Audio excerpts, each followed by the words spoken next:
In 2013, detectives pulled a killer's name off a rock 18 years after the murder, and that's only file number 3 in this archive. 5 cold cases. 5 killers who grew old, certain they'd escaped. One was undone by a water bottle his own nephew threw away. One by a sample that sat in a police locker for 14 years, while he kept killing. And file number 1 stayed frozen for 44 years, until a website built for family reunions ended the biggest manhunt in California history. Evidence doesn't forget. Open the files. File 5, Washington State, November 1987. A young Canadian couple, Tanya Van Cuylenborg and Jay Cook, drive to Seattle for an overnight trip. They never come home. Their bodies are found days apart, miles apart. The killer leaves DNA, but in 1987, it matches no one. 31 years of silence. Then, in 2018, investigators try something no court has ever convicted on. They upload the killer's DNA to a public genealogy database. No suspect appears. But 2 distant cousins do. Genealogists build the family trees backwards, generation by generation, until the branches cross at one name, William Earl Talbott II. A truck driver living quietly outside Seattle. A fresh sample confirms it. In 2019, Talbott becomes the first person in history convicted through forensic genetic genealogy. Remember this technique. It comes back at file number 1 on a much bigger monster. But the next case couldn't be solved by testing a suspect. To close it, investigators had to open a grave.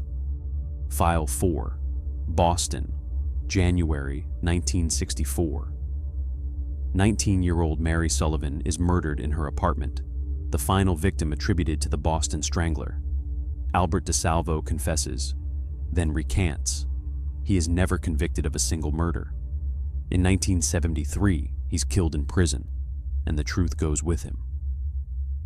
For 50 years, one question haunts the case. Was DeSalvo really the strangler? The answer never left the evidence room. Biological evidence from the crime scene, preserved for half a century, waiting for science to grow up.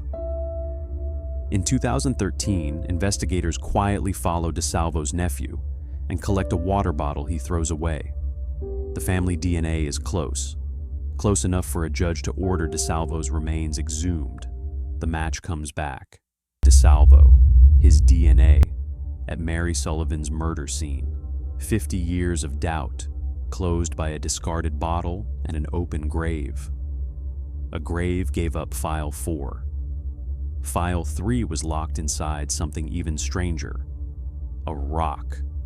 File 3, Utah, 1995. 17-year-old Crystal Beslanowicz is found along the Provo River, killed with a granite rock from the riverbank.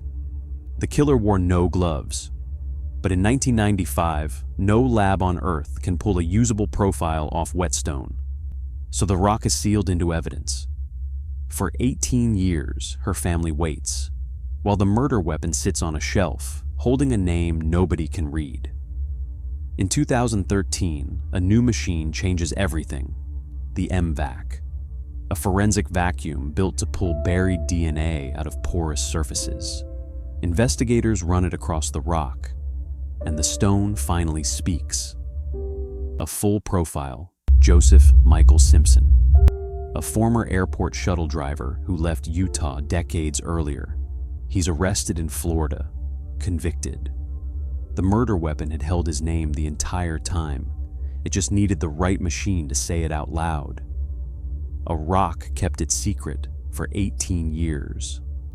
The next sample waited 14 years, in a locker 3 feet from the detectives who took it. File 2, Washington State, 1982. Women begin disappearing along the Green River, so many that this becomes one of the largest manhunts in American history. By 1987, detectives even have a suspect, a truck painter named Gary Ridgway. They bring him in. He passes a polygraph. They have to let him go.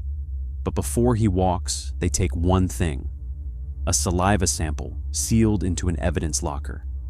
It sits there for 14 years, while the science slowly catches up. In 2001, the old sample is finally tested against evidence from the victims. Match, after match, after match. Gary Ridgway. He is convicted of more murders than any other serial killer in American history, ended by a sample detectives almost didn't take. Ridgway hid for 19 years. The last file waited 44. 13 murders. An entire state afraid of one man nobody could name. File 1, California. Between 1974 and 1986, one man carries out a wave of break-ins, assaults, and murders across the entire state. They call him the East Area Rapist, the original Night Stalker, the Golden State Killer. And then he simply stops. His DNA sits in evidence for decades, matching crime to crime, but never to a name. 44 years after it began, investigators upload that profile to a public genealogy site, the same technique that caught William Talbott in File 5. Distant relatives surface, the tree narrows, age, location, history, until one branch remains: Joseph James DeAngelo, a former police officer living quietly in a Sacramento suburb. Detectives swab the door of his car, then a discarded tissue. Both match. In 2018, the Golden State Killer is arrested at his own home, undone by relatives he never met, and by DNA he left behind before some of his investigators were born. 5 cases, 5 decades of silence, a family tree, an open grave, a granite rock, a locker sample, a discarded tissue. These men believe time was their alibi, but DNA doesn't age, it doesn't forget. And right now, in evidence rooms across the country, more samples are waiting. Next Sunday, this archive opens a single file, the complete dossier on the Night Stalker. How one fingerprint ended the most terrifying summer Los Angeles ever lived. Some files stay sealed. This one is closed. Follow the archive, and we'll see you in the next one.